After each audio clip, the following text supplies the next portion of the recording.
અત્યારના હાલના મહત્વપૂર્ણ સમાચાર તેનાથી બુલેટિનની શરૂઆત કરીએ તો આપમાંથી રાજીનામું આપ્યા બાદ રાજુ કરપડા દ્વારા પ્રેસ કોન્ફરન્સ કરવામાં આવી છે। ખેડૂતો માટે કામ કર્યું છે તેવું રાજુ કરપડાએ જણાવ્યું હતું।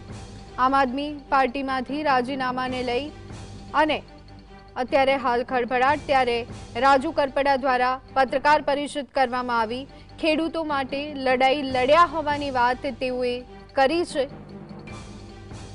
આપને મજબૂત બનાવવા માટે હું લડ્યો છું તેવું પણ રાજુ કરપડાએ જણાવ્યું છે। મેં મોઢેથી પાન ચાવ્યા, એ મોઢેથી કોલસો નથી ચાવવો તેવું રાજુ કરપડાએ જણાવતાની સાથે આમ આદમી પર ગંભીર આક્ષેપ, હું રાજકીય પક્ષ સાથે જોડાયેલો ન હોત તો ગંભીર પગલાં લેવા। પોલીસ મથક ન જોયું હોય તેવા ખેડૂતોને જેલની હવા ખાવી પડી।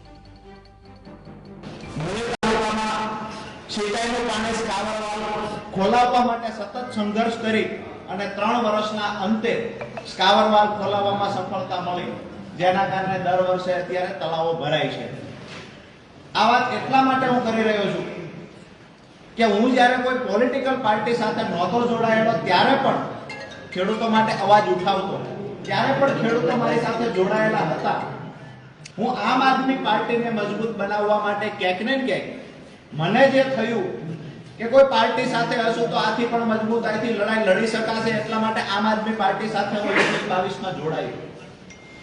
પરંતુ 5 વર્ષના સંઘર્ષ પછી છેલ્લે જ્યારે હળદરની ઘટના ઘટી તો મને થયું કે ખરેખર દિવાળીએ ખેડૂતો, નવા વર્ષમાં જે ખેડૂતો જેલમાં હતા, ખેડૂતોની સાથે હું પણ જેલમાં હતો, કડદા પ્રથા નાબૂદ કરાવવાની લડાઈ, ક્યાંક ને ક્યાંક લડાઈમાં સફળતા મળી, પણ દુઃખ એ વાતનું થયું કે જો રાજુ કરપડા કોઈ પાર્ટી સાથે જોડાયેલો ન હોત, જો રાજુ કરપડા બિન રાજકીય રીતે આ લડાઈ લડ્યો હોત તો કદાચ 307 જેવી કલમ અંતર્ગત ગુનો દાખલ ન થયો હોત। ક્યાંક ને ક્યાંક મને એવું દેખાણું કે બે પાર્ટીઓની રાજકીય લડાઈમાં અમારા ખેડૂતો ભોગ બન્યા। દુઃખ ત્યારે થયું કે જ્યારે ખેડૂતો અંદર હતા, 68 ખેડૂતો જેલમાં હતા, એનો પરિવાર ખેડૂતોની રાહ જોતો। મને ખેડૂતો જ્યારે પૂછે કે રાજુભાઈ જામીન ક્યારે મળશે, ક્યારે અહીંથી છૂટશું, જ્યારે ખેડૂત પૂછતા ત્યારે આંખમાંથી આંસુ આવી જતા। ક્યાંક ને ક્યાંક એ દુઃખ થતું હતું કે ખોટા કેસની અંદર 3 મહિનાની બદલે 3 વર્ષ રાજુ કરપડા અંદર રહેશે તો મંજૂર છે, પણ જે ખેડૂતોએ ક્યારે પોલીસ સ્ટેશન નહોતું જોયું એ ખેડૂતોએ જેલમાં જવું પડ્યું, અને એ ખેડૂતોની પાછળ જે મહેનત કરવાની વાત હતી, એ ખેડૂતોને છોડાવવાની વાત હતી।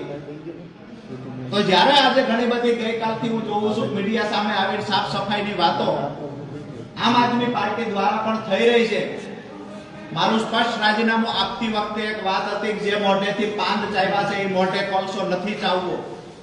જે પાર્ટીને મજબૂત બનાવવા માટે થઈ અને ક્યાંક ને ક્યાંક મેં મારા પરિવાર કરતા, બાળકો કરતા વધારે સમય આપ્યો છે પાર્ટીમાં કે આમ આદમી પાર્ટીને મજબૂત બનાવી શકાય। તો રાજુ કરપડા દ્વારા પત્રકાર પરિષદ યોજવામાં આવી હતી। આમ આદમી પાર્ટીથી દૂરી બનાવવાની સાથે જ આમ આદમી પાર્ટીમાં હડકંપ મચી જવા પામ્યો હતો, ત્યારે તેમના દ્વારા પણ સ્પષ્ટતા કરવામાં આવી છે।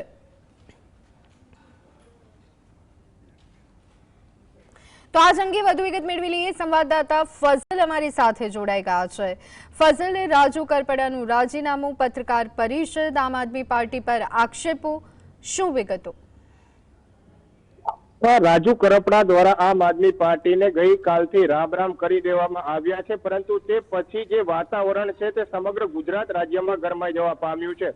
ખાસ કરીને જ્યારે આમ આદમી પાર્ટીમાંથી અચાનક રાજુ કરપડા દ્વારા રાજીનામું આપી દેવામાં આવતા આમ આદમી પાર્ટીના જે પ્રદેશના નેતાઓ છે તે પણ ચોંકી ઉઠવા પામ્યા હતા, અને આ નિર્ણય કેમ કરવામાં આવ્યો તેની અલગ અલગ પ્રકારની પ્રતિક્રિયાઓ આમ આદમી પાર્ટીના નેતાઓ દ્વારા આપવામાં આવતી હતી। જેમાં ભાજપના ઇશારે રાજુ કરપડા દ્વારા આ જે સમગ્ર બાબતે રાજીનામું આપવામાં આવ્યા હોવાના પણ આરોપો લગાવવામાં આવ્યા હતા। સાડે મોડી સાંજ સુધી રાજુ કરપડાને મનાવવાના પ્રયાસો પણ આપ નેતાઓ દ્વારા કરવામાં આવ્યા હતા।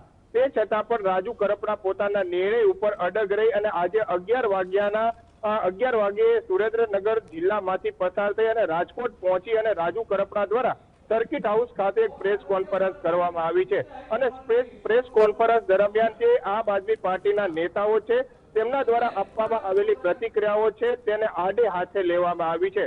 ખાસ કરીને જે ખેડૂતોના પ્રશ્ને લડત આપવા માટે 2022ના વર્ષમાં રાજુ કરપડા પોતે આમ આદમી પાર્ટીમાં આવ્યા હોવાનું જણાવવામાં આવ્યું હતું. જે ખેડૂતોએ પોતે કોઈ દિવસ પોલીસ સ્ટેશન નહોતા જોયા તેમને આમ આદમી પાર્ટીના કારણે પોલીસ સ્ટેશન ઉપરાંત જેલમાં રહેવું પડ્યું. તે એક ખેડૂતો માટે પણ ગંભીર બાબત ગણી શકાય.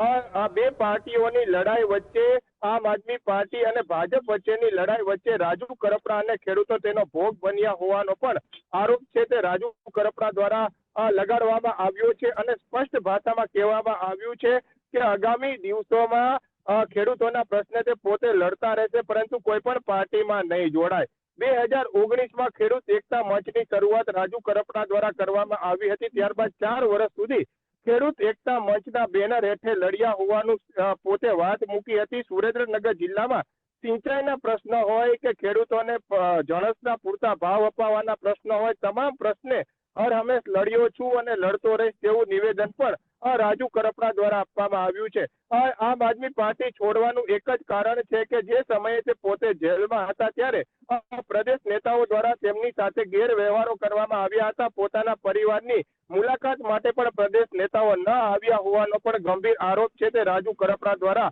લગાડવામાં આવ્યો છે. આમ આદમી પાર્ટીને રાજુથી ફાયદો હતો, બાકી રાજુ કરપડાને આપથી કોઈ ફાયદો ન થયા હોવાનો પણ આક્ષેપો સાથે આજે રાજકોટમાં રાજુ કરપડા દ્વારા પ્રેસ કોન્ફરન્સ છે તે કરવામાં આવી રહી છે.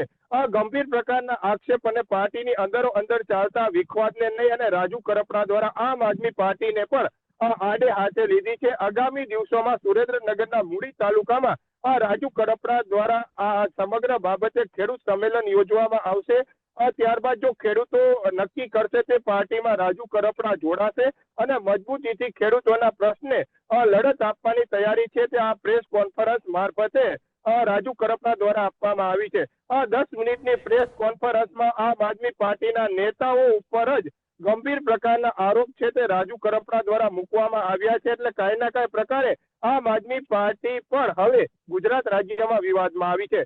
જે સમયે પ્રેસ કોન્ફરન્સ ચાલતી હતી ત્યારે પ્રદેશ સંગઠન મંત્રી અમૃત મકવાણા પણ તેની સાથે હતા. એટલે ટૂંક સમયમાં અમૃત મકવાણા પણ આમ આદમી પાર્ટીમાંથી રાજીનામું આપી દેશે અને રાજુ કરપડાના સમર્થનમાં જતા રહેશે તેવું સ્પષ્ટ રીતે વર્તાઈ રહ્યું છે. હાલના તબક્કામાં અમૃત મકવાણાને પૂછવામાં આવતા તેના દ્વારા આ મુદ્દે કોઈ પ્રતિક્રિયા આપવામાં આવી નથી. એટલે કાંઈ ના કાંઈ પ્રકારે હવે આમ આદમી પાર્ટી છે તે સતત ગુજરાત રાજ્યમાં તૂટતી જતી હોય તે પ્રકારનો ઘાટ સર્જાયો છે. ખેડૂતોનો આમ આદમી પાર્ટીમાં સૌથી મોટો ચહેરો ગણાતો રાજુ કરપડા છે તે જતા રહ્યા બાદ હવે સુરેન્દ્રનગર જિલ્લાનું પણ સંગઠન તૂટવાની શક્યતા છે. ત્યારે આ અંગે પક્ષ દ્વારા ડેમેજ કંટ્રોલ કરવામાં આવે તે પણ હવે જરૂરી બન્યું છે. હાલમાં સમગ્ર ગુજરાતની નજર રાજુ કરપડા ઉપર છે. ખેડૂતો અને લોકો વચ્ચે વાત મૂકવા રાજુ કરપડા આવ્યા પરંતુ પોતે કરેલી કામગીરી અને આમ આદમી પાર્ટીના નેતાઓને જ આડે હાથે લેવામાં આવ્યા છે અને રાજીનામું આપવાનું કારણ આમ આદમી પાર્ટીના નેતાઓ અને જે પ્રદેશ સંગઠન છે તેની નિષ્ક્રિયતા હોવાનું જણાવી